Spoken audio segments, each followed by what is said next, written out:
pula hukum roh.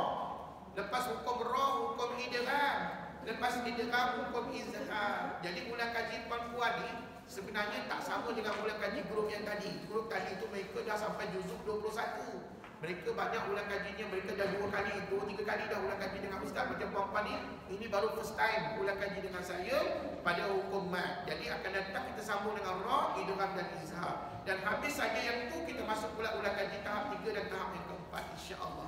Baik, tanpa melengahkan waktu lagi, mari sama-sama kita mulakan kuliah pada pagi ini dengan bacaan Ummul Kitab Al-Fatihah. A'udzubillahi minasyaitonir rajim. Bismillahirrahmanirrahim. Alhamdulillahi rabbil alamin. Ar-Rahmanir Rahim. Maliki yaumiddin. Iyyaka na'budu wa iyyaka nasta'in. Ihdinas siratal mustaqim. Siratal ladzina an'amta 'alaihim ghairil maghdubi 'alaihim waladdallin.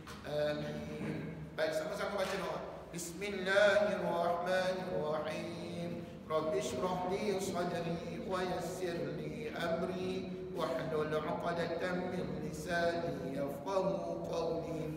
Rabbi zidni 'ilma warzuqni fahma. Allahumma arhamna bitarkil ma'asi abadan ma abqaitana warhamna an natakallafa ma la ya'nina warzuqna husnan nadhari فيما يرضيك عنا.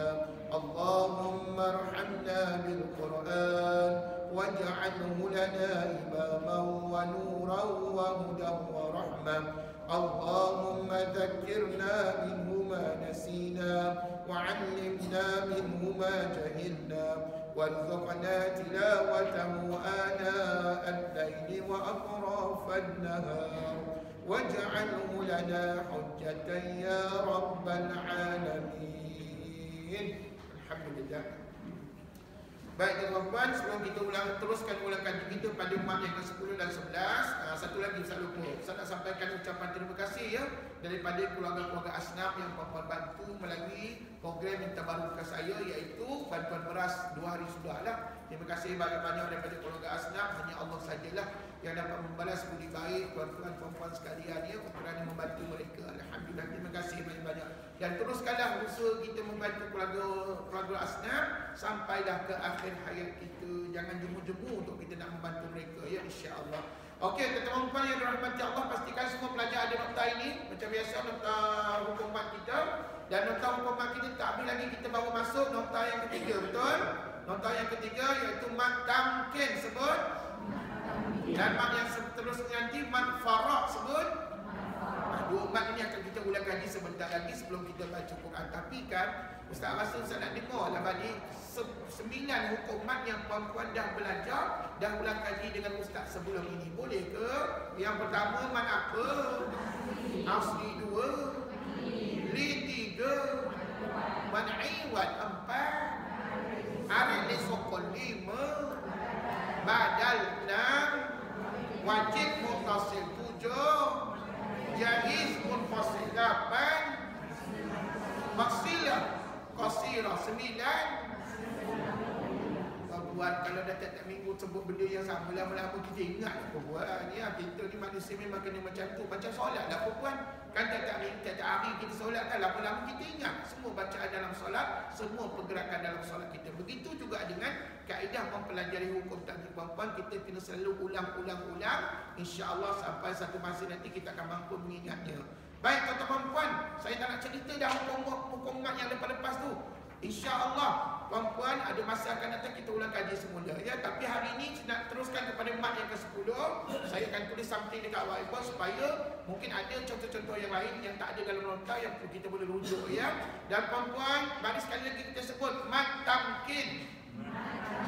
Sebutan tu biar betul puan. Kadang dulu ada pelajar sebut mat pumpkin pula. Pumpkin tu labu puan, bukannya mat labu. Tak ada mat labu dalam Quran tuan-tuan. Yang ada mat tamkin ya. Jadi puan-puan, mat tamkin ni banyak ke Ustaz dalam Quran? Jawapannya tidak begitu banyak, tapi ada. Tapi ada dalam Quran. Mungkin sekali lagi kita baca surah kita mungkin jumpa. InsyaAllah kalau jumpa alhamdulillah. Kalau tak jumpa tak apa, kita bacalah surah-surah yang lain pula. Okey puan-puan, sekali lagi diulang sebut mat yang ke-10 kita.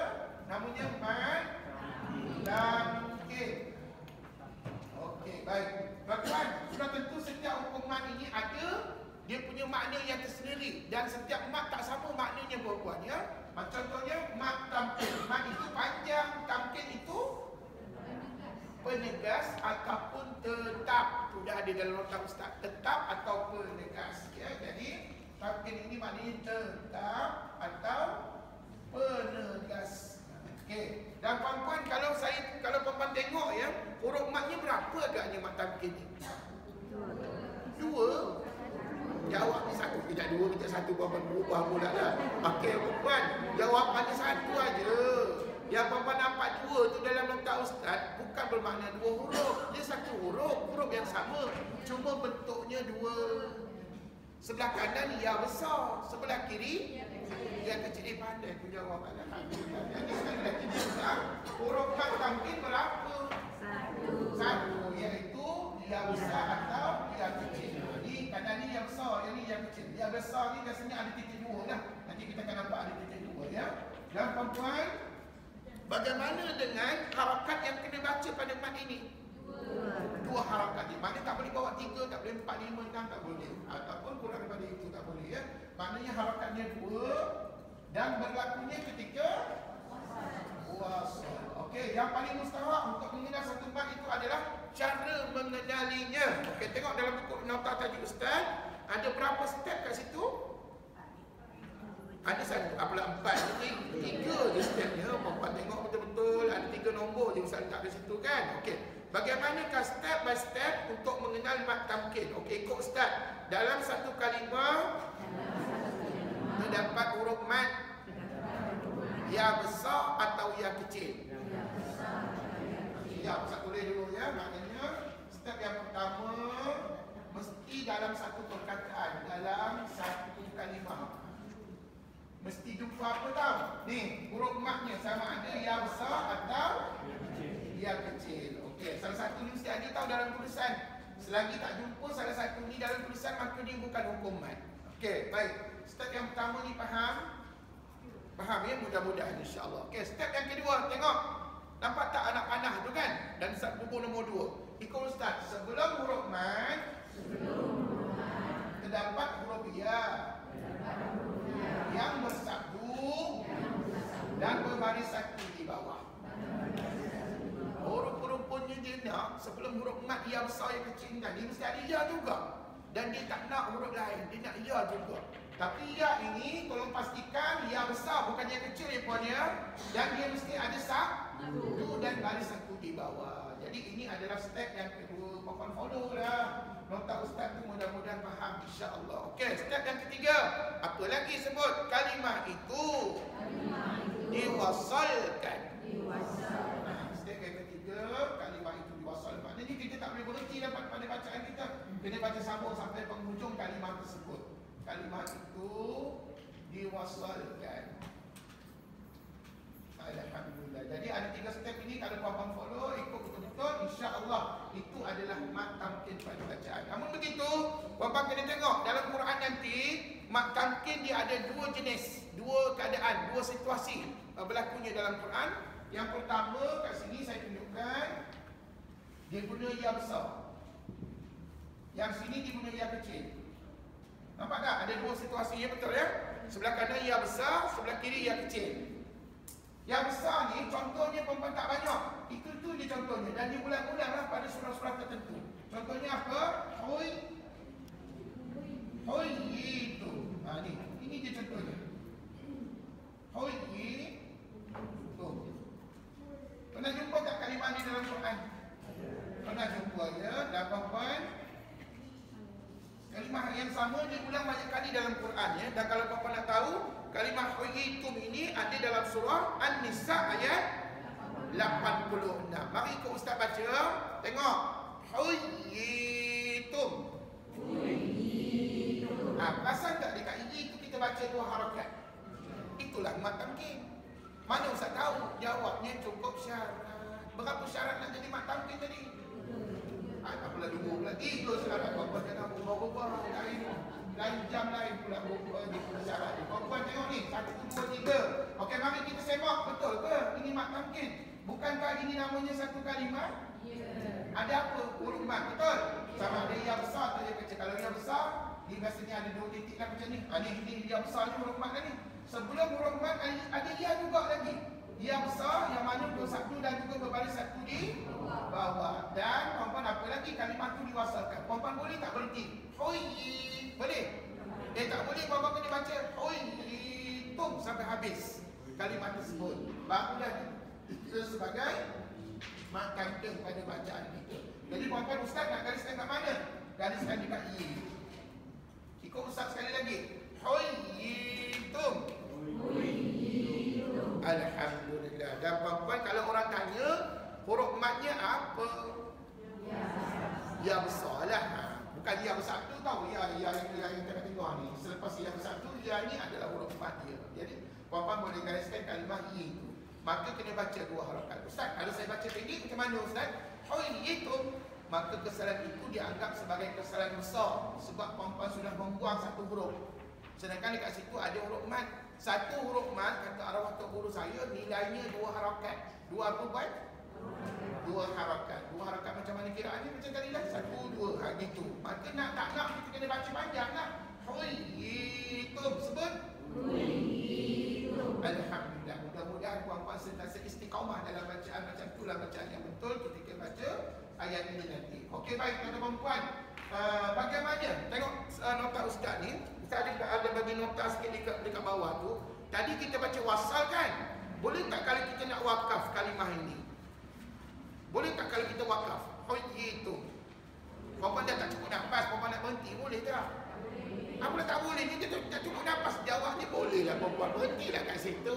Cuma ulama besar, tengok ni. Puan-puan tengok di bawah. Jika wakaf, tengok nota ustaz tu. Jika wakaf, maka mat tamkin tetap ada di tengah kalimah. Faham tak ya ustaz tu? Maknanya jika wakaf, jika kita tak cukup nafas dah, habis oksigen dah ustaz, saya nak berhenti dekat sini. Macam mana cara berhenti? Tengok ni. Hoyitum. Sebut? Hoyitum. Cara memberhentikan bacaan sama seperti mana kita baca wasal tadi. Maka di sini ustaz simpulkan, jika wakaf maka mat tamkin tetap ada pada bacaan. Tetap ada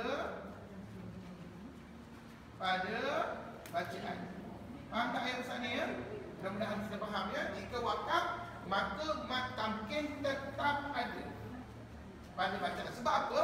Bacaan wasal dengan wakaf sama tak tadi? Sama. Apa tidak ni sama lah perempuan, tak berubah. Bila sama maka mat tamkinnya still ada kat situ lah, tak berubah. Pokoknya pula pandai-pandai. Ustaz, wasal hoyitum. Betul. Bila wakaf hoyit. Perempuan seorang dia dah baca gitu. Saya tak nak baca gitu. Perempuan ada dulu saja baca begitu.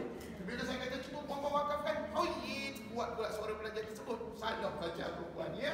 Dia kena baca hoyitum juga. Sama seperti mana wasal. Okey, setakat ni contoh yang ni faham ke tidak? Dan puan-puan kalau jumpa merata-rata dalam Quran macam tu lah cara bacaan. Tak berubah-ubah sampai bila-bila, sampai hari kiamat. Allahu Akbar. Dan kalau ustaz tanya di sini, apakah huruf mat pada dia?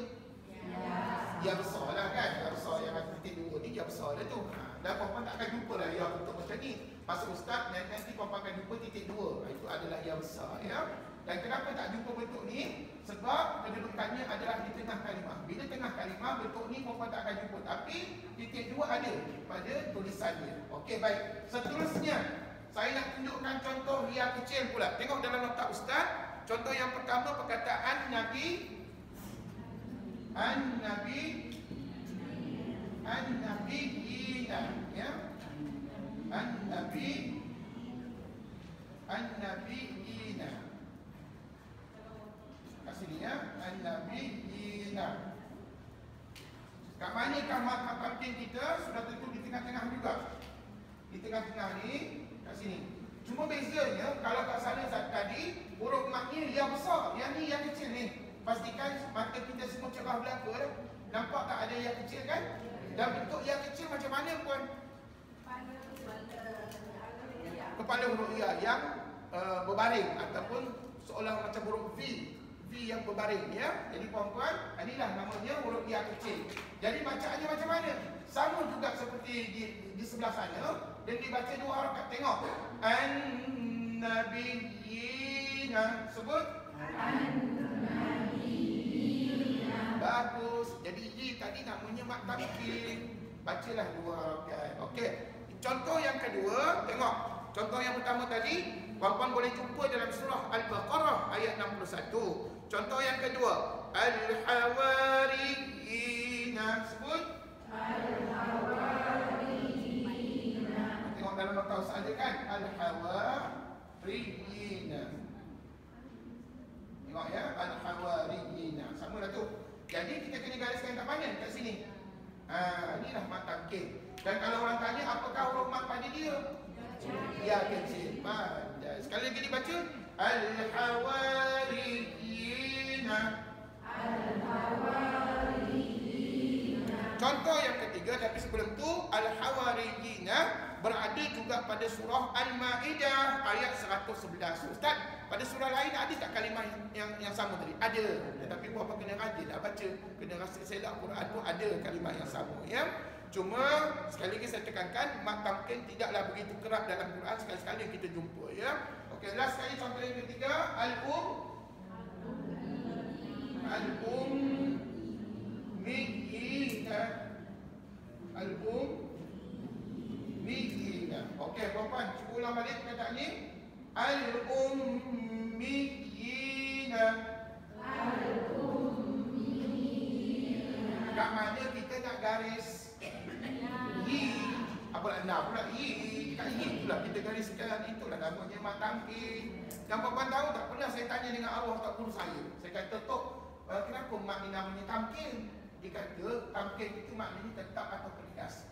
Jadi dia cerita kepada saya, rupa-rupanya dalam Quran nanti sudah ditetapkan, nampak tak perkataan tetap ni?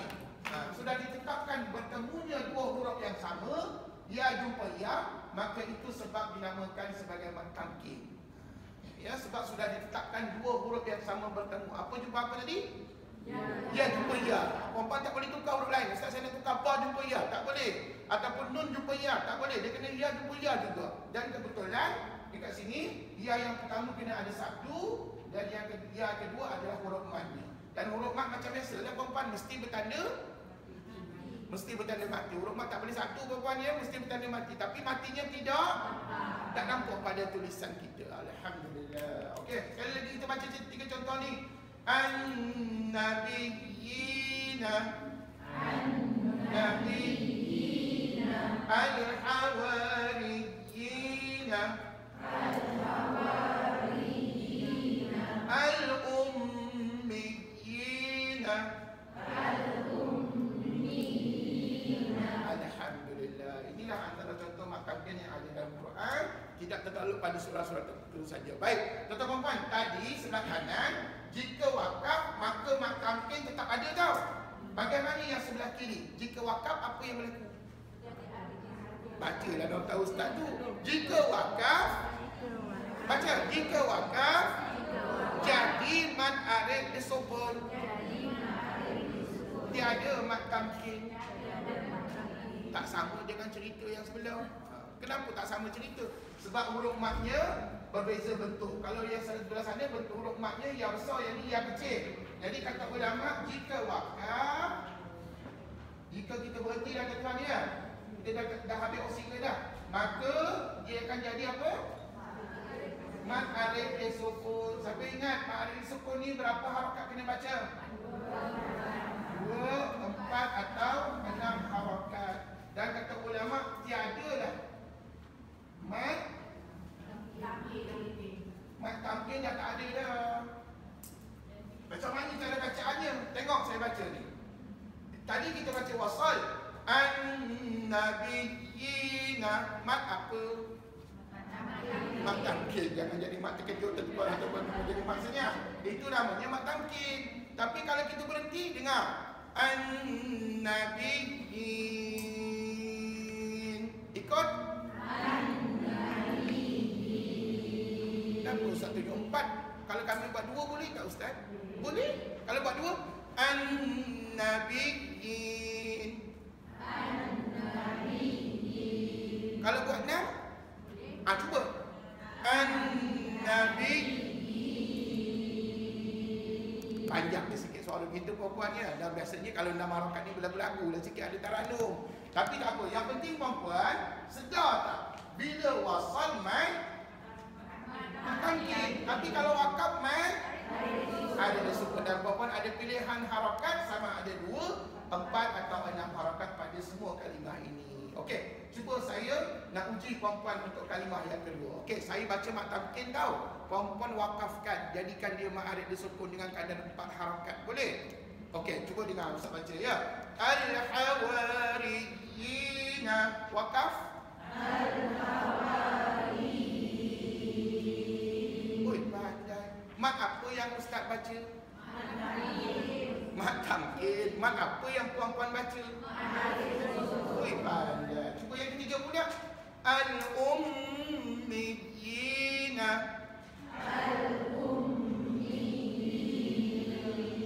Ada juga yang sebut no tadi, Allah. Tak apalah puan-puan, yang mungkin kita salah faham. Maknanya tuan-tuan baca wakaf, saya baca wasal. Dan yang saya baca tadi mat apa? Mat tamkin. Yang puan-puan duk baca? Ui, mat tamkin berapa harakat? 2 je. Saya boleh baca 2, saya tak boleh baca 4, 6. Tapi kalau ma'arif boleh baca 2, 4 atau 6 harakat. Alhamdulillah. Saya sentiasa doa mudah-mudahan perempuan kita sudah jauh sentiasa cerah hati, terang hati kita untuk memahami apa yang diajar. Kadang benda-benda yang simple pun kita payah penuh nak masuk perempuan nak faham. Tapi insya-Allah saya doakan perempuan faham ya. Jadi perempuan, inilah contoh mat tamkin yang ada dalam Quran kita nanti. Dan kalau ada rezeki kita baca surah nanti, kalau jumpa kita tanda selalulah. Tapi kalau tak ada jangan putus asa, kita baca lagi surah-surah yang lain ya. Tapi kena ingat mat tamkin tetap ada dalam Quran. Cuma tidaklah sebegitu banyak seperti mana mat asli, mat arif dan mat yang lain ya. Alhamdulillah. Setakat ni ada soalan tak nak tanya mat tamkin? Ya aja. Saya nak tanya. Adakah huruf ya saja? Ya, betul. Adakah huruf ya? Jawapannya ya. Huruf ya saja. Dia tak ada huruf-huruf yang lain. Pertemuan 2 huruf yang sama. Pertemuan 2 huruf yang sama, contohnya waw jumpa waw. Ataupun huruf yang lain, nun jumpa nun, min jumpa mum, itu merujuk kepada hukum yang lain. Kalau waw jumpa waw, yang kita dah belajar dulu, dia termasuk dalam hukum idgham. Contohnya idgham isnain, idgham mutamassilain. Tapi yang ni lebih kepada ya jumpa ya ni lebih pada mat tamkin. Dan kenapa juga dinamakan sebagai penegas? Saya pernah tanya, sebab apabila kita membunyikan bunyi kat sini, tuan-tuan seolah-olah macam menegaskan bacaan pada kalimah itu. Itu sebab dinamakan mat ini sebagai mat tamkin ataupun mat penegas. Ini yang saya belajar lah. Jadi kalau ada 2 huruf lain yang bertemu, itu lebih kepada hukum yang lain pula. Dan puan-puan kena ingat, hukum tajwid ni bukannya 1-2 aja, dia luas. Banyak hukum tajwid. Itu sebab saya minta pada tuan-tuan, perempuan, tolonglah luangkan banyak masa dan niat pada dalam hati, ya Allah, panjangkanlah umurku ya Allah, supaya aku dapat belajar Quran sehingga ke akhir hayatku. Jadi perempuan belajar Quran tak boleh sekejap, dia ambil masa lama. Puan-puan, Nabi sendiri belajar Quran, berapa lama Nabi sendiri belajar Quran? 23 tahun. Puan-puan belajar Quran dengan ustaz berapa tahun? 4 tahun dah berlalu. Ni masuk tahun ke-5 dah. Perempuan pula kaji kan? Alhamdulillah. Iyalah, mudah-mudahan kita semua panjang umur belaka, insya-Allah. Amin. Okey puan-puan, saya rasa cukuplah cerita mat tamkin ni. Dan yang paling mustahak, mat tamkin tak ada dalam Fatihah. Jangan duk cari ustaz kejap ustaz, saya cari mat tamkin tak usah lah perempuan. Dalam Fatihah tak ada. Tapi kalau dalam surah-surah yang panjang, maybe ada, tapi bilangannya tak banyak. Okey, kalau begitu kita teruskan kepada mat yang ke-11. Cuba sebut rujuk kata ustaz. Namanya mat faraq. Sebut mat faraq. Mat faraq. Perempuan, mungkin perempuan masih ingat, mungkin tak ingat dah mat faraq tu apa. Baik perempuan, sudah tentu dia ada makna yang tersendiri. Ini adalah mat yang ke-11. Mat faraq. Dan mat ini dia ada nama lain tau. Juga dinamakan sebagai mat istifham. Sebut mat istifham. Okey, kalau mat maknanya panjang, faraq ini memperbezakan. Nampak tak dalam nota ustaz kan yang saya tuliskan memperbezakan. Manakala kalau ada setengah ulama sebut mad istifham, maka istifham itu adalah pertanyaan ataupun persoalan. Kenapa namanya mad pertanyaan atau persoalan? Sebab mad ini kata ulama antara hukum mad yang berlaku atas sebab makna ayat. Dan makna ayat yang perempuan akan saya terangkan sebentar lagi, dia merujuk kepada persoalan. Baik perempuan, dipendekkan cerita. Rupa-rupanya mad ini dalam Quran tak banyak. Lagi tak banyak. Kata ulama hanya terdapat 3 contoh kalimah. Sekali lagi saya tulis kat sini ya. Hanya terdapat hanya terdapat 3 contoh kalimah pada 6 tempat dalam Al-Quran. Maksudnya jumlahnya banyak ke sikit? Sikit aja, tak banyak ni. Jadi 3 kalimah pada 6 tempat. Tak banyak lah. Baik, apakah 3 kalimah itu? Tapi sebelum itu, ada baiknya kita refer dulu kepada nota kita ni di tangan masing-masing. Bagaimana cara nak kenal mad tamkin, mad faraq, minta maaf. Jadi perempuan, sebelum tu kita tengok dulu. Mad faraq maksudnya memperbezakan. Tapi kalau sebut mad istifham, maka istifham itu adalah persoalan ataupun pertanyaan. Dan huruf madnya berapa puan? 1. Puan follow, tengoklah nota ustaz ni. Huruf madnya 1 ustaz. Harakatnya berapa ustaz lagi? 6. Dan berlakunya ketika bila? Ketika wasal. Dan puan-puan, untuk mengenal mad faraq, kalau dari segi kaedah penulisan, puan-puan boleh follow nota ustaz. Mari kita baca nota ustaz ni. Bagaimana nak kenal mad faraq? Okey, dalam satu kalimah terdapat huruf mad alif, di atasnya tanda pemanjang. Okey, good. Itu step yang pertama. Step yang kedua, sebelum huruf mad terdapat hamzah istifham. Kalau tak faham istifham, sebut jelas terdapat huruf hamzah. Tapi hamzah ni disebut dalam kaedah tajwid sebagai hamzah istifham, iaitu hamzah persoalan. Ustaz, boleh tak kalau huruf lain kat situ? Tak boleh. Dia kena ada hamzah saja, tak boleh huruf lain. Okey, itu step yang kedua. Step yang ketiga, ikut. Selepas huruf mad terdapat huruf bersabdu atau bertanda mati.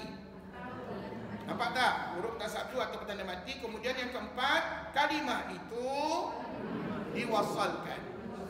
Okey, gini dah. Kalau perempuan rasa susah benar nak fahamkan step by step tadi, apa yang saya mudah belajar dulu, kata ulama, kata tok guru saya, kamu ingat 3 kalimah ini dalam Quran. Yang pertama, iaitu az-zakaraini. Yang pertama, az-zakaraini. Perempuan, az-zakaraini. Okey, surah mana ni? Surah apa ni? Al-An'am ayat 143 dan 144. Maknanya, puan, kalimahnya satu ini, tapi diulang 2 kali pada ayat 143 dan 144. Dan perempuan jangan dah risau nak membacanya macam mana. Ustaz lain ke cara bacaan? Tidak, sama je cara bacaan. Baik, dengar molek-molek bagaimana saya membacanya. Baik, perempuan, sat lagi puan-puan kena pastikan A ni kena baca 6 harakat. Sebab di sinilah letaknya mad faraq kita ataupun istifham. Bacaan madnya 6 kat sini. Bukannya di tengah, bukan di hujung. Macam mana cara bacaan? Tengok saya baca.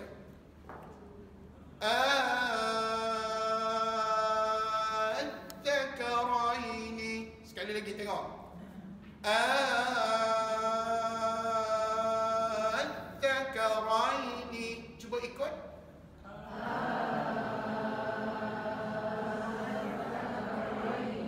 Kalau boleh kita buat praktikal terjadi pun kita gerakkan supaya harakatnya betul. 6 harakat. One more. Az-zakaraini.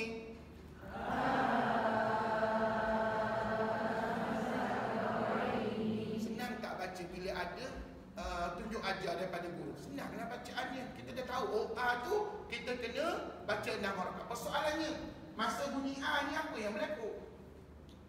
Masa kita bunyi A tu apa yang kita lakukan? Jawabnya janganlah mulut perempuan. Buka mulut. Kalau perempuan tak buka mulut, jawabnya tak mestilah perempuan. Sebab apa kena buka mulut? Kata ulama, kat sini kan ada huruf alif. Nak sebut alif, mesti nganga mulut. Kalau perempuan tak nganga mulut, maka tak jadilah sebutan alif. Dan perempuan tak apalah, perempuan ada yang dah belajar, ada yang belum belajar. Sebenarnya nak sebut huruf alif ni, sebutan alif adalah dalam rongga mulut. Itu sebab kena nganga mulut tadi. Tapi nganga mulut jangan luas-luas, sedang-sedang aja. Sekali lagi tengok. Al-Dzakaraini. Ikut.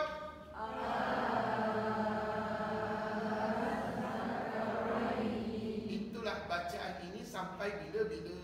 Jangan tukar lah perempuan ya. Jangan pula minggu depan lain pula bacaan ni. Sampai bila-bila ulama asal kita gitulah bacaan ni. Dan perempuan jangan risau. Dalam Quran nanti kalimah ni ada berapa? Ada satu pada dua tempat. Perempuan satu je kalimah ni tapi pada dua tempat. Dan cara bacaannya dua-dua tempat tu sama je. Maknanya kalau perempuan selak surah Al-An'am ayat 143, itulah bacaannya. Surah Al-An'am 144 sama juga bacaannya begitu. Ya, jadi perempuan pegang elok-elok bacaan tadi. Dan sekiranya satu hari nanti perempuan lupa, terutamanya menjelang Ramadan nanti, kita nak baca Quran sepanjang bulan Ramadan, maka perempuan jangan khawatir ataupun jangan segan, jangan silu. WhatsApp Ustaz, nanti saya bacakan melalui rakaman. Boleh kita rakamkan suara, saya rakamkan suara saya, perempuan boleh ikut. Ya, itu ketika kita tidak ingat apa yang diajar. Okey, perempuan seterusnya contoh yang kedua. Dan kalau perempuan tanya, Ustaz kenapa ulama pilih kalimah ni sebagai makfarat? Sekejap lagi saya bagi tahu dia punya maknanya apa. Okey, yang kedua dulu. Yang kedua apa dia? Allahu. Ni. Allahu. Allahu. Ni. Okey, ni surah mana pula ni? Surah Yunus ayat 59 dan Al-An'am. Al-An'am ayat 59 juga. Al-An'am ayat 59. Maknanya kalimahnya berapa? Satu. Dia berada pada dua tempat ini. Kalau refer surah Yunus ayat 59 jumpa dah ni. Kalau refer surah Al-An'am 59 jumpa juga kalimah yang sama. Dan surah An-Naml, kita faham surah An-Naml. Ya, Al-An'am dah di atas. Surah An-Naml, ya. An-Naml. Surah Al-ML. Surah An-Naml. Surah An-Naml. Kadang ejaan Melayu dengan ejaan Jawa ini tak kadang lari tuan ya. Okey, tak apa. An-Naml. Okey, boleh dah tu. Tuan-tuan puan, yang penting macam mana cara kita nak baca. Baik, puan-puan jangan khawatir, sama lebih kurang bacaan macam di atas. Cuma kalimah ni berbezalah. Jadi puan-puan kat sini dekat A ni puan-puan pergi baca lah nama mulut 6 harakat. Lepas tu jangan lupa tuan-tuan pergi beratkan bacaan pada lam. Kalau di atas lepas kita baca 6 harakat beratkan pada dal, tapi kali ini beratkan pada huruf lam. Tengok. Allahu. Ikut.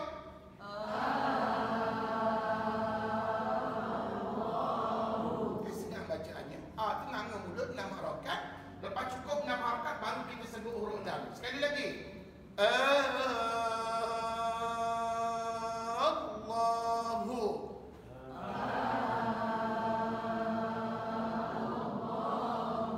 Ustaz, kami nak baca macam ni sampai bila Ustaz? Sampai bila-bila lah tuan-tuan. Tak berubah bacaan. Kalau tuan-tuan akan datang 5 tahun, akan datang hidup lagi tuan-tuan, kita jumpa dengan mana-mana Ustaz, itulah cara bacaannya. Jadi tadi 6 harakat. Jangan lupa lepas tu baru kita sebut huruf lam.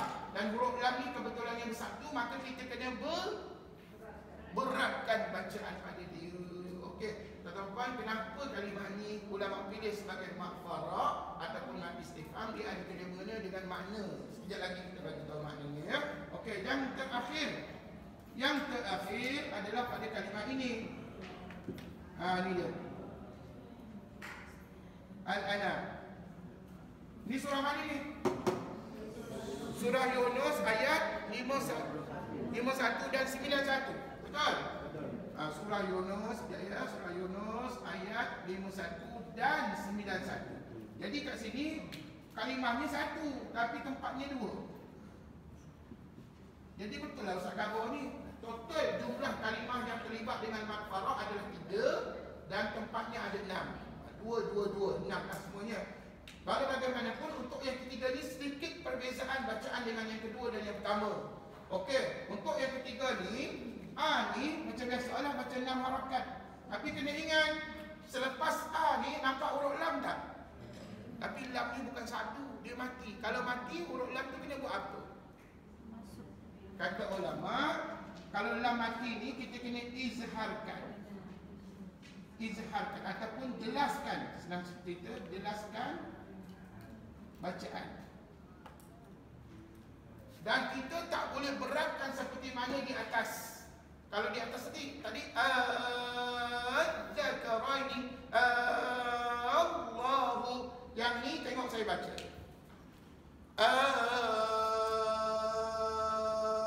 al-ana, ikut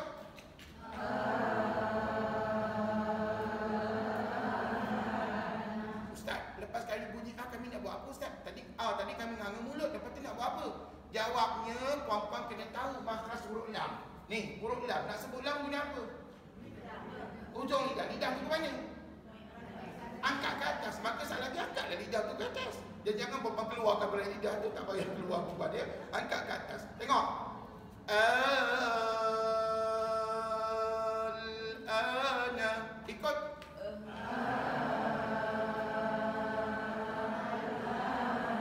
Kepala jangan goyang puan-puan. Jangan goyang. Jangan perempuan. Sebab apa? Kalau perempuan hidup ke bawah, seolah-olah macam kita memberatkan bacaan. Jadi tengok kepala saya, mana saya gerakkan apa-apa. Perempuan yang gerak, kalau perempuan boleh nampak lidah saya ni, saya naikkan ke atas. Dan saya isyaratkan dengan tangan saya tadi. Jari saya tunjukkan tadi itu kan. Sekali lagi tengok. Al-ana. Sebut.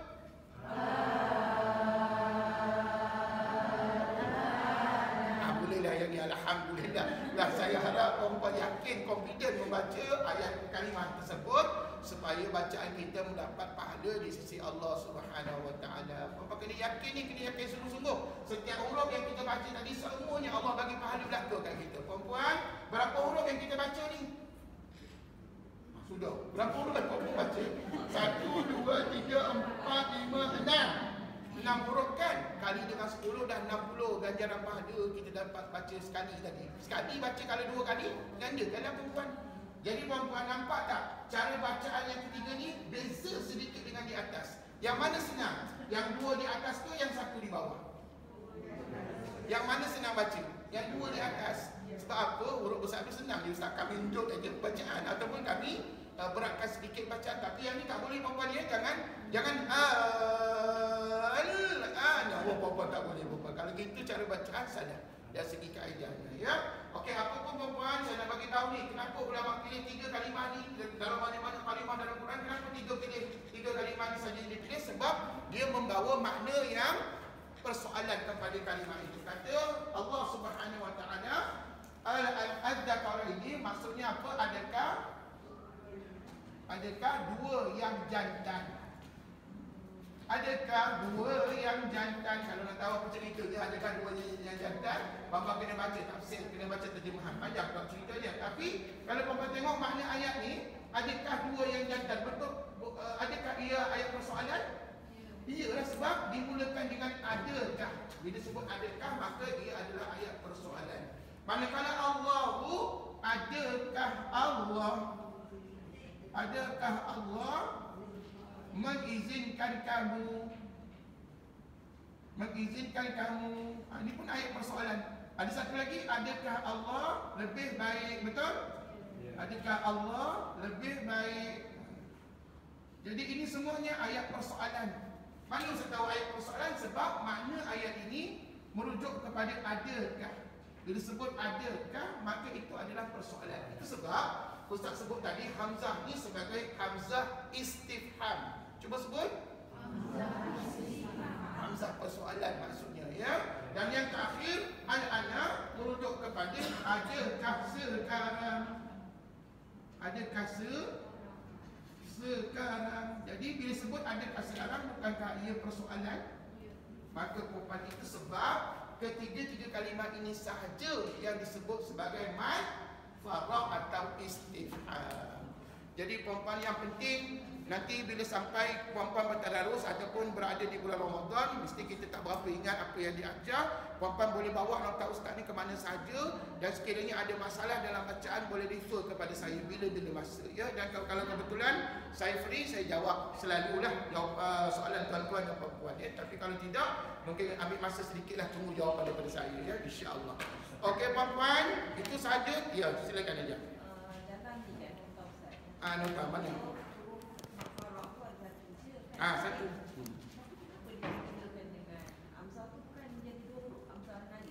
Tidak, huruf matnya satu, alif, iaitu yang ada tanda pemanjang. Hamzah tu tak dikira sebagai huruf mat. Dan sampai bila-bila Hamzah bukan huruf mat. Huruf mat ada berapa semua yang kita belajar? Alif, waw, ya. Jadi memang dimulakan dengan Hamzah sebab dia nak merujuk kepada persoalan. Kalau tak ada Hamzah, tiba-tiba al-ana saja, maka itu bukan ayat persoalan.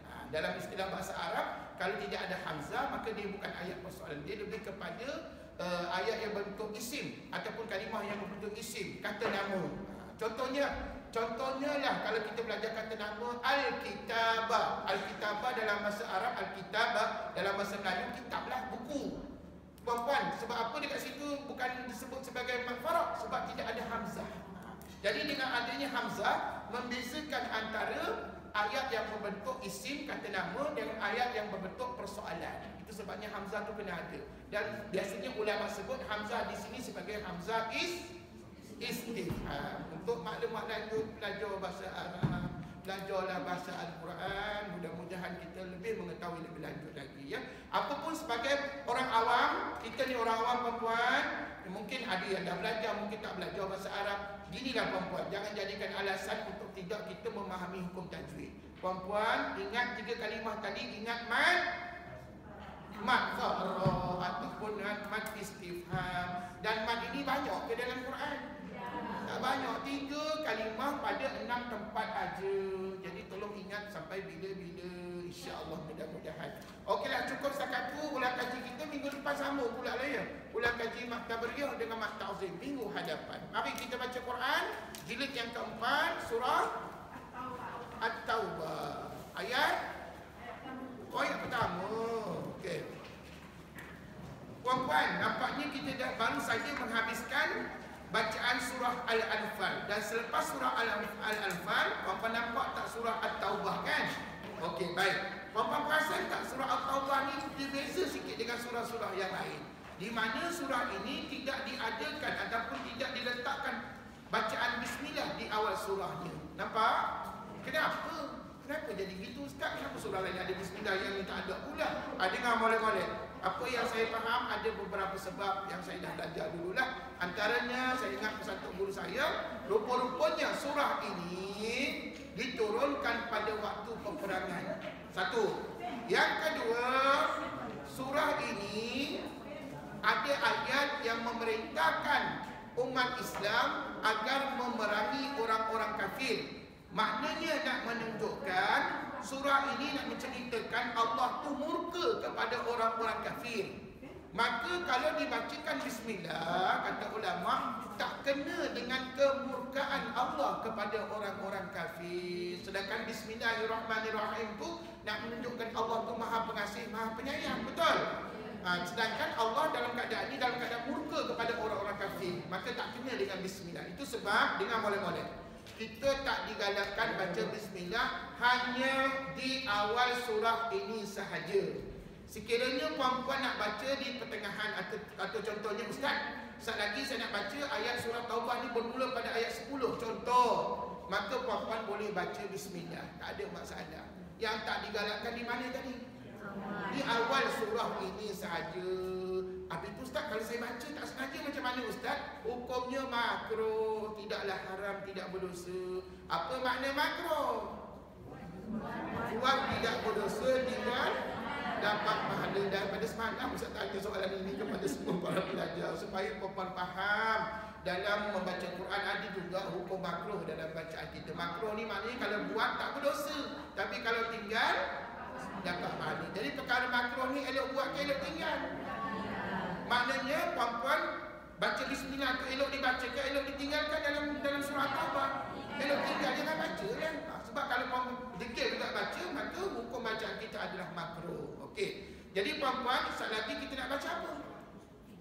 Kita mulakan dengan isti'azah sahaja. Isti'azah tu apa? A'udzubillahi minasyaitonirrajim. Kemudian terus kepada bara'atun minallah. Boleh puan-puan? Ikut ustaz. A'udzu billahi minasyaitonir rajim.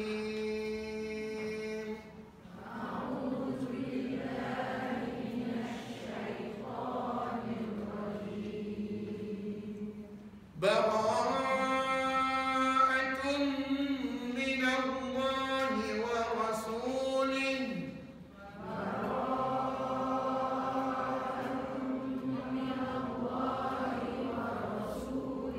إلى الذين عاهدتم من المشركين. إلى الذين عاهدتم من المشركين. Puan-puan kalau jumpa mat tamkin, puan-puan tandakan selalu ya. Tapi mat faraq, mat istifham confirm tak ada dalam surah ini. Sebab kalau tengok senarai tidak ada tertera surah At-Taubah. Betul? Maknanya mat faraq confirm tak ada, tapi mat tamkin kemungkinan ada. Teruskan. Fasihu fil ardi arba'ata ashhur. Fasihu fil ardi arba'ata ashhur. Berhenti. Wa'lamu annakum ghayru mu'jizillahi wa anna Allaha mukhzil kafirin.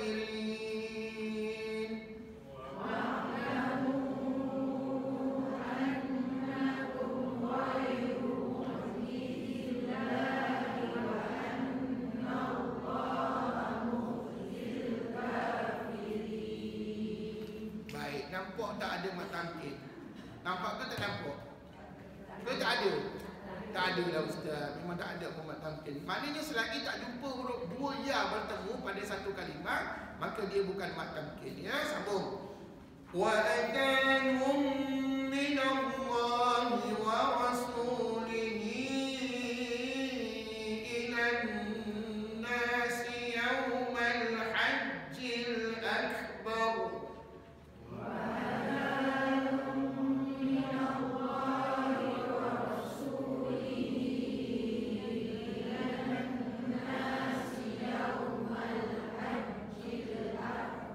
Berhenti. Annallaha bari'un minal musyrikin wa rasuluh. Annallaha bari'un minal musyrikin wa rasuluh. Nampak tak? Dua kali kita jumpa tanda lam alif tu. Tanda lam alif itu adalah simbol yang mewakili wakaf. Wakaf sudah pula tak ingat ustaz. Wakaf apa? Namanya wakaf qabi. Wakaf apa kan? Wakaf qabi. Apa makna qabi? Tidak elok ataupun buruk. Dan puan-puan kalau jumpa gini, kalau tak ingat nama wakaf pun tak apalah. Yang penting kita faham, jumpa lam alif jangan berhenti. Jumpa lam alif jangan berhenti. Jangan berhenti. Tapi kalau berhenti juga, contohnya bari'um minal musyrikin, berhenti juga sebab tak cukup nafas. Maka ulama besar kalau berhenti juga kamu kena ghostan balik 2-3 patah perkataan sebelumnya ya. Tapi syukur alhamdulillah kita tak berhenti tadi. Kita teruskan. Fa in tubtum fa huwa khairun lakum. Fa in tubtum fa huwa khairun lakum. Wa in tawallaytum fa'lamu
jumpa lagi mak tamkin. Tapi saya nak tanya mak lain lah perempuan, boleh jawab ke?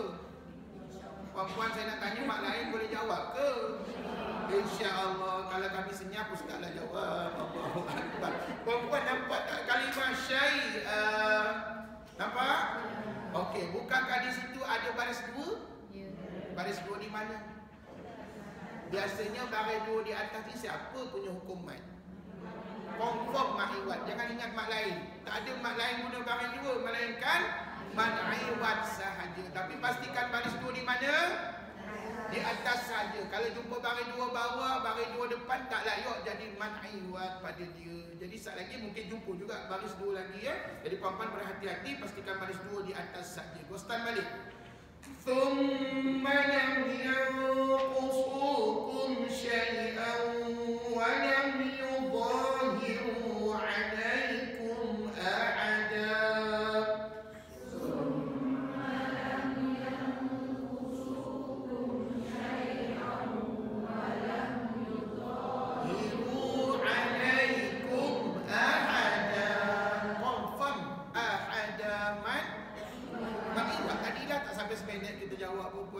Sebab apa? Dia gunakan baris dua di atas. Dan biasanya baris dua di atas disertakan dengan huruf mat alif selepasnya. Fa'atimmu ilaihim 'ahdahum ila muddatihim.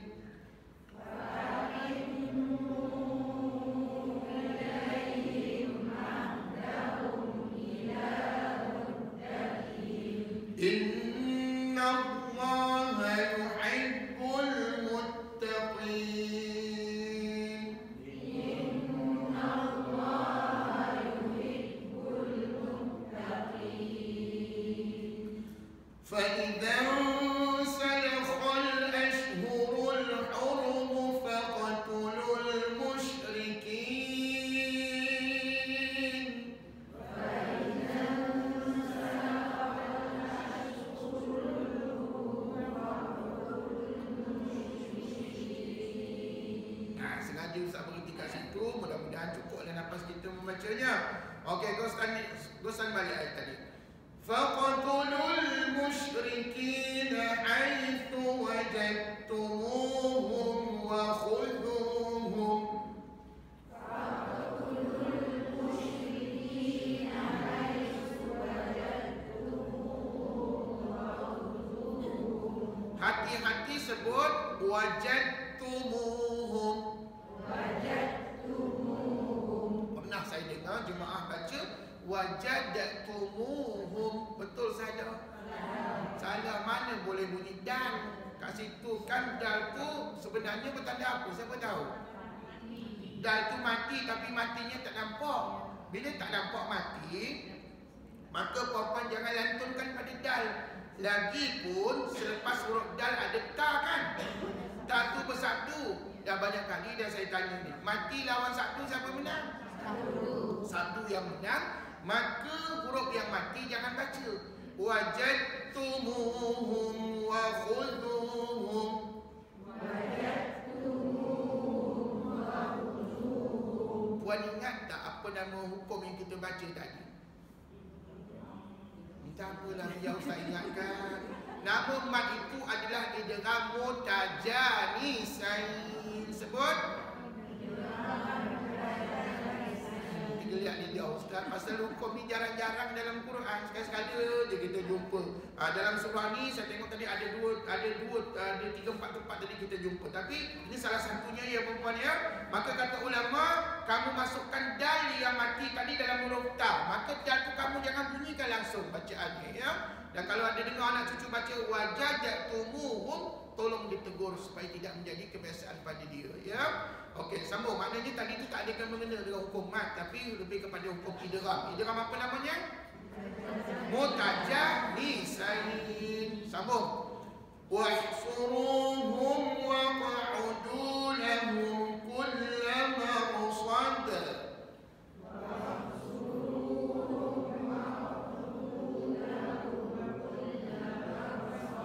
Kulla marsad. Jangan lupa tu qal-qalah perempuan ya. Fa in tabu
makna ayat 5. Apabila bulan-bulan yang dihormati itu telah berlalu, perangi dan tangkaplah orang musyrik di mana sahaja kamu jumpai mereka, kepung dan intiplah mereka di tempat mengintip. Jika mereka bertaubat, mendirikan solat dan membayar zakat, maka berilah kebebasan kepada mereka. Sesungguhnya Allah Maha Pengampun lagi Maha Penyayang. Jadi ayat inilah antara sebab dalil menunjukkan Allah itu murka kepada orang kafir, di mana Allah memerintahkan orang-orang Islam akan memerangi terus orang-orang kafir, ya. Selama ini orang Islam bersabar je, ya. Jadi kali ini Allah perintahkan kepada orang-orang Islam untuk memerangi orang-orang kafir. Maka ini menunjukkan kemurkaan Allah kepada orang-orang kafir. Maka dengan itu juga kita tidak digalakkan membaca bismillah di awal surah At-Taubah tadilah. Okey, sambung.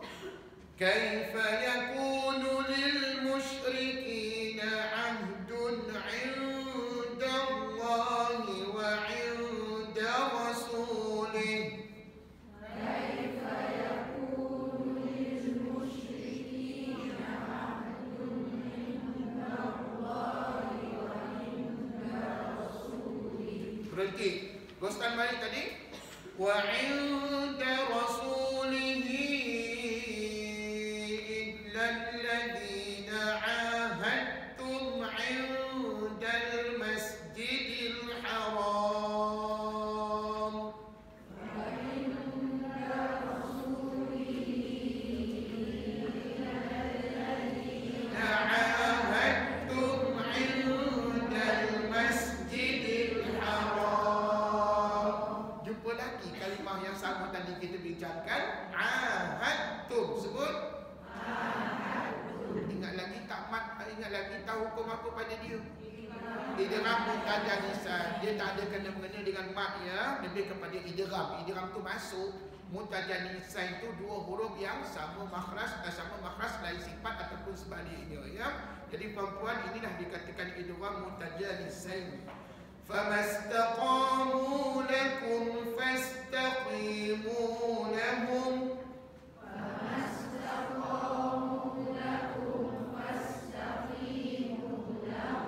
Inna Allah yuhibbul muttaqin. Inna Allah yuhibbul muttaqin. Kaifa wa in yadhharu alaykum la yarqubu fikum illa wa la dhimmah.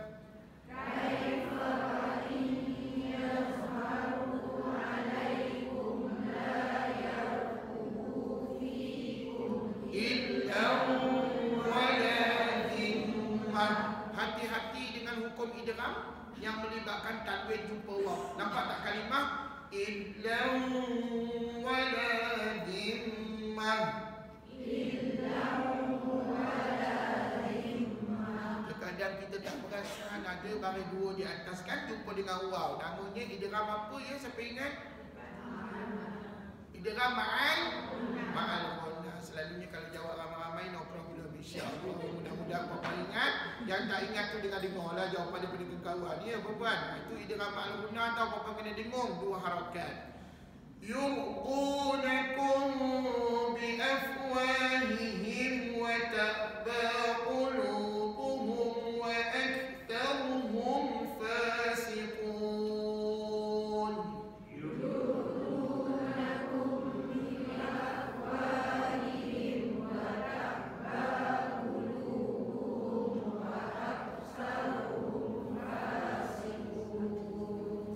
Sambung ayat 9. Puan-puan nampak tak di awal ayat 9 tu kebetulan ada huruf hamzah wasal. Dan huruf hamzah wasal ni ada baris tak? Siapa nak menentukan baris? Itulah yang nak baca sekejap lagi. Puan-puan berdasarkan ilmu ataupun pemahaman yang ustaz dah ajar dulu, puan-puan agak nak baca baris mana saat lagi ni? Mana puan tahu? Nanti kejap. Sebelum jawab huruf ketiga tu, puan-puan kena jawab begini dulu. Sekiranya nampak hamzah wasal begini, puan-puan kena jawab begini. Ustaz, dalam kalimah tu tak ada alif lam. Ingat, tak ada alif lam. Baru boleh rujuk huruf ketiga. Sebab kalau ada hukum alif lam, puan-puan tak boleh refer huruf ketiga. Ambil perhatian. Jadi kena jawab apa tadi mula-mula? Dalam kalimah tersebut tidak ada hukum alif lam, maka rujuklah huruf ketiga. Huruf ketiga huruf apa tu ha? Huruf ta baris mana? Atas, maka huruf hamzah wasal kena baca baris bawah. Sebab ini termasuk dalam kata kerja ataupun fi'il. Ishtaru bi ayatillahi thamanan qalilan fasaddu an sabilihi. Ishtaru bi ayatillahi thamanan qalilan fasaddu an sabilihi. Innahum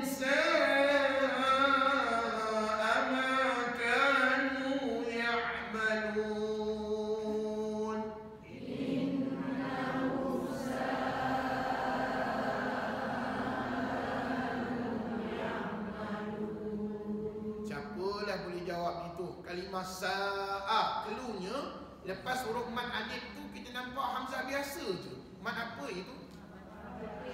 Mad wajib muttasil. Tapi kalau sebaliknya, selepas huruf mad alif ada hamzah qata', dia lebih kepada mad jaiz munfasil. Tapi yang ni lebih kepada mad wajib muttasil. Jangan salah sebut mad perempuan. Dan kalau perempuan lupa kan, bapak refer je dekat nombor tu, nombor 17. Nombor 17 confirm mad wajib. Kalau 18 mad jaiz munfasil. La yarqubuna fi mu'minin illa wa la dhimman. La yarqubuna fi mu'minin illa wa la dhimman. Jangan lupa sekali lagi, illa kena dengar dua harakat sebab hukumnya idgham ma'al ghunnah. Wa ulaika humul mu'tadun. Wa ulaika humul mu'tadun.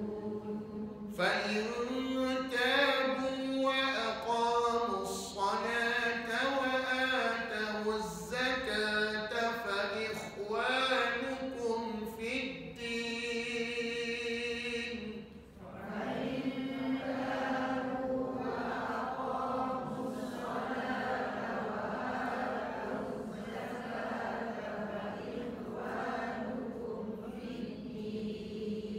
Cuba betulkan sikit sebutan kha, nampak tak? Fa ikhwanukum. Huruf kha ni ingat saya masa saya belajar dengan arwah Tasri Hasan Azhari, masa tu saya kerja jaiz. Puan-puan, kami ditegur ya, sebutan kha ni dia mesti di atas kerongkong. Dan arwah pesankan kat saya, kat kami dulu, dia kata seolah-olah kamu nak keluarkan hak. Tapi jangan sampai keluarkan hak tu, dia kata jangan sampai keluarkan hak. Jadi puan-puan bunyi gini, fa ikhwanukum fid din. Fa ikhwanukum fid din. Kalau puan-puan baca fa'ihwa ataupun fa'ihwa dah tukar huruf. Puan-puan berhati-hati ya. Sedangkan di situ adalah huruf kha ya pada tulisannya. Wa nufassilul ayati liqaumin ya'lamun. Wa nufassilul ayati liqaumin ya'lamun. Setakat ni jumpa tak mak tamkin kita? Tak jumpa dah ustaz. Tak apa, jangan putus asa, teruskan membaca.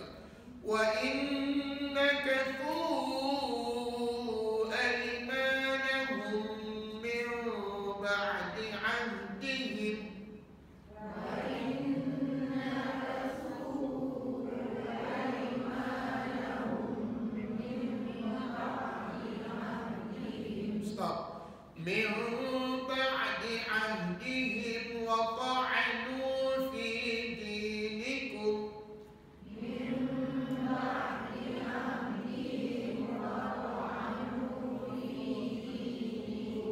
Bagus, terus faqatilu a'immatal kufri innahum la aymana lahum.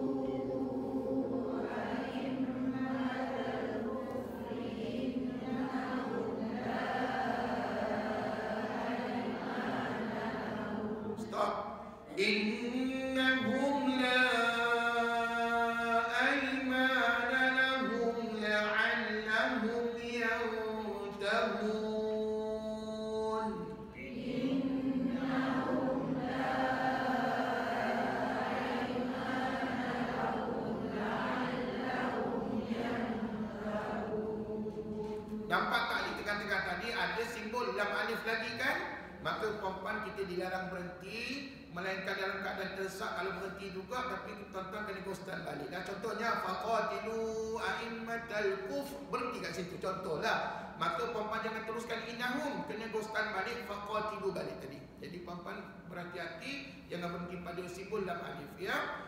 Ala tuqatiluna qauman nakathu aymanahum.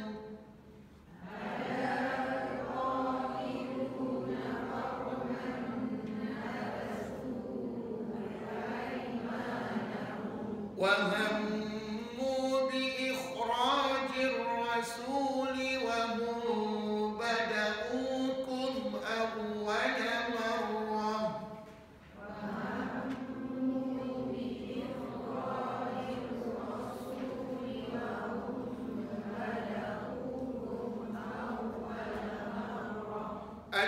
أتخشونهم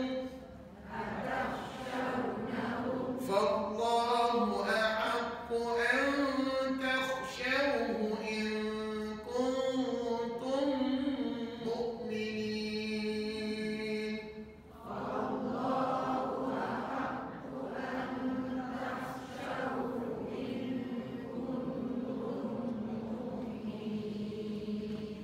قاتلوهم يعذبهم الله بأيديكم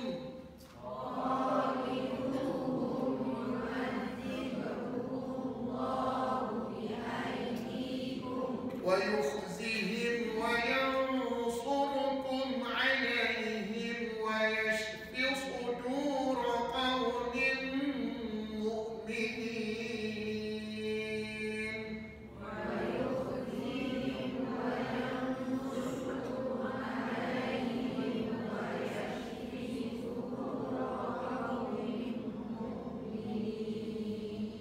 ويذهب غيظ قلوبهم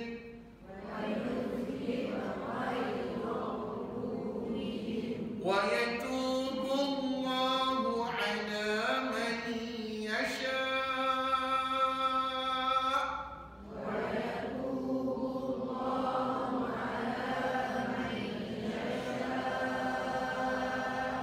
Bukankah yasha juga mat wajib muttasil? Cuma Ustaz nak bagi tahu ni, puan-puan, dulu pernah saya belajar, kalau mak wajib muttasil yang diwakafkan macam tadi ni, macam yang kita baca tadi, maka dia ada tambahan sikit nama dia. Disebut dengan mak wajib muttasil arid disukun. Kalau wakaf macam ni lah. Tapi kalau tak diwakafkan, maka puan-puan sebut mak wajib muttasil saja. Ustaz susahlah nak ingat banyak-banyak nama. Ustaz saya sebut mak wajib sudah ada Ustaz. Boleh, tak ada masalah. Cuma kalau detail dia, masa saya belajar dulu, disebut dengan detail mak wajib muttasil arid disukun. Kalau kita wakaf macam ni. Tapi kalau wasal sebut mak wajib muttasil lagi. Ya? Tapi kalau tak ingat Ustaz, nama-nama mak wajib ni semua saya tak ingat berlaku Ustaz. Maka puan-puan jangan tak ingat harakat. Berapa harakatnya? Berapa harakat mak wajib? Tiba-tiba 6 pula 45 normalnya 45 lah. Sebab kebanyakan kita baca wasal. Tapi kalau wakaf tadi digalakkan 6 harakat. Tapi kalau tak mampu, boleh juga baca 45 harakat. Ya, cuma puan-puan kena ingat, nanti kalau puan-puan belajar, mana tahu puan-puan dah dapat sijil, puan-puan sambung diploma, degree, nanti ada ustaz-ustaz akan sebut mak wajib muttasil arid disukun. Itu dia nama lengkap dia ya. Wallahu alimun hakim.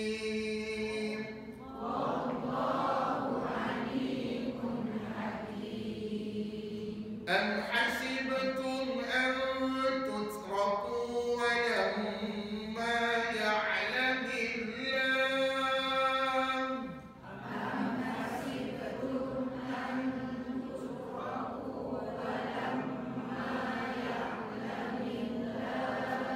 Berhenti. Walamma ya'lamillahu alladhina jahadu minkum.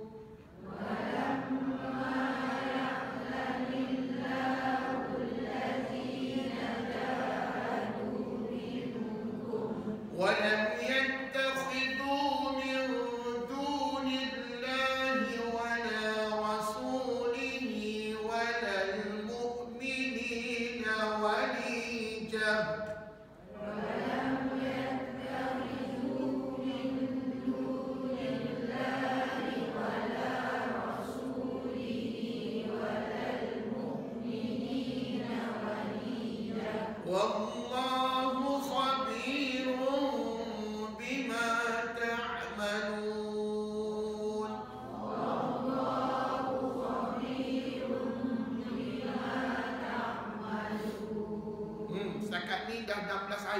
baca tak jumpa-jumpa mat tamkin kan. Ini menunjukkan mat tamkin ni mat yang jarang-jarang dalam Quran ya. Okey, sambung. Ma kana lil musyrikin an ya'muru masajid Allah.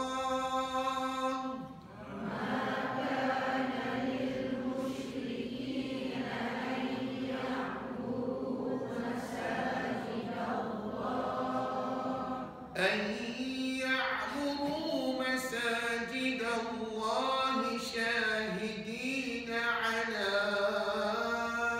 أنفسهم بالكفر.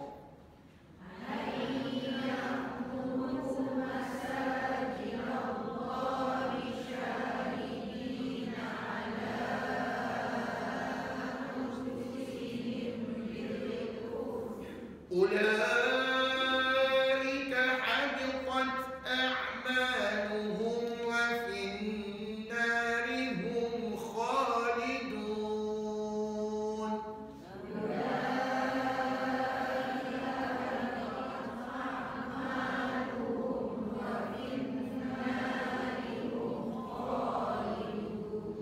Nampak tak kalimah ulaika? Bukankah kalimah ulaika selalu kita jumpa dalam Quran kan? Maka puan-puan jangan ingat mat lain, melainkan mat wajib muttasil. Mat apa puan?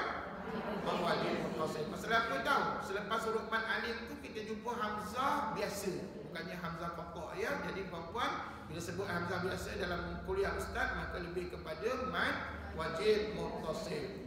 Innama ya'muru masajid Allah man amana billahi wal yawmil akhir. Innama ya'muru masajid Allah man amana billahi wal yawmil akhir. Okey, jaga-jaga akhir tu. Okey, dua perkara yang kena jaga. Pertama kha. Kha ya adalah huruf istilah, huruf yang tebal. Kemudian yang kedua ra. Ra tu kena baca tebal ke nipis tadi? Kena baca tebal ke nipis? Jawapannya nipis sebab ra diwakafkan sebelumnya huruf baris bawah. Nampak tak kha tu baris bawah kan? Maka ulama pesan ra tadi jadi nipis. Jadi puan-puan kena pandai kontrol ni. Kena pandai sebut mula-mula tebal pada kha, lepas tu ra-nya nipis. Dengar. Wal yawmil akhir.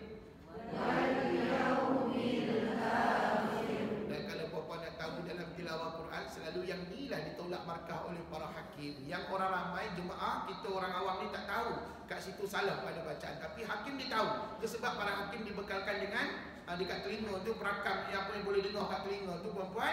Jadi dia akan jelas dia dengar, tebal ke nipis pada bacaan. Macam kita ni tak apa-apa dengar sangat puan-puan, kita dengar sedap aja. Sedap ni tilawah Johan tilawah lah sekejap lagi.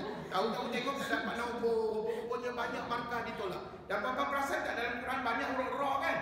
Kalau satu ra tadi salah bacaan, ni pengalaman saya lah, dia akan tolak setengah markah. Satu ra, kalau 10 ra semua salah belaka. Itu sebab tak ada qari dan qari'ah yang pernah dapat 100% markahnya. Ini pengalaman saya dan sengaja saya kongsi dengan puan-puan. Maka kita sebagai orang awam, walaupun kita bukan qari dan qari'ah, puan-puan jagalah sebutan ra tadi dengan betul ya. Sekali lagi kita ulang perkataan tadi. Wal yawmil akhir. Wal yawmil akhir. Wa aqama as-salata wa ata az-zakata wa lam yakhsha illa Allah.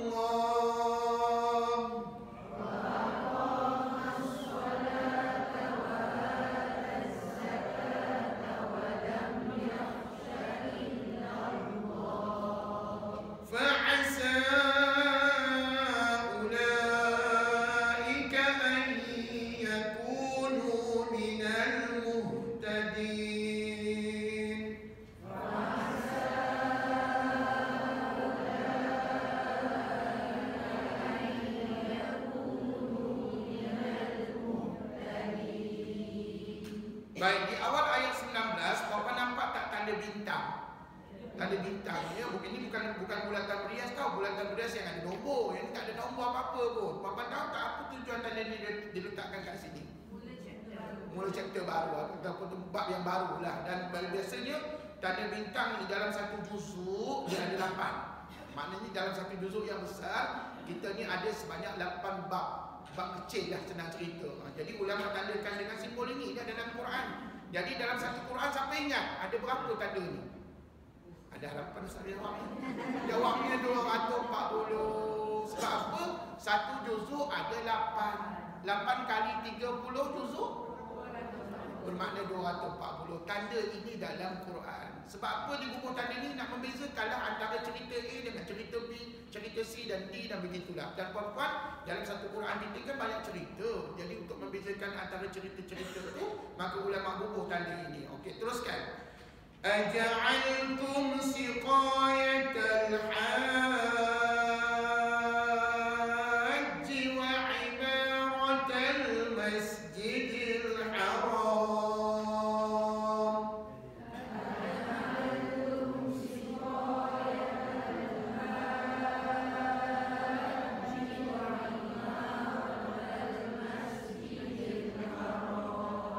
Okey, ada satu kalimah ni kena ambil perhatian. Perkataan al-hajji. Kat situ nampak tak? Yang ni namanya mad lazim. Puan-puan, seperti mana kita praktik dalam bacaan Fatihah kita pada waladhdallin, maka sama rupa bacaan dengan kalimah ini. Cuba ikut ustaz perkataan siqayatal hajji.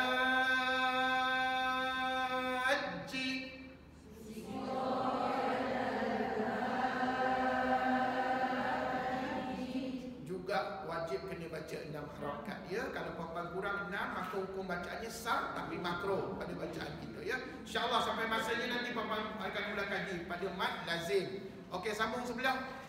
Kaman amana billahi wal yawmil akhir wa jahada fi sabilillah.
Sama hukum mak wajib muttasil, dulu sama. Maka harakannya kalau mampu kata ulama diseragamkan. Kalau wa'ula 5 harakat, humul faizun juga 5 harakat kalau mampu. Tapi kalau tak mampu buatlah antara 4-5 harakat ya.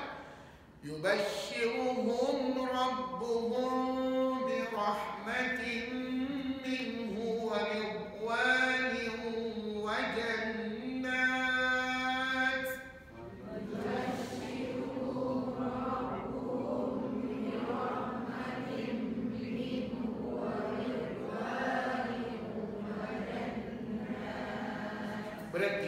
وجنات لهم فيها نعيم مقيم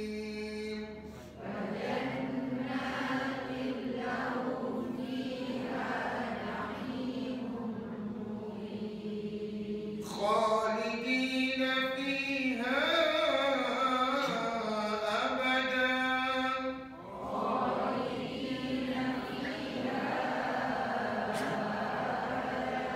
إن الله عنده أجر عظيم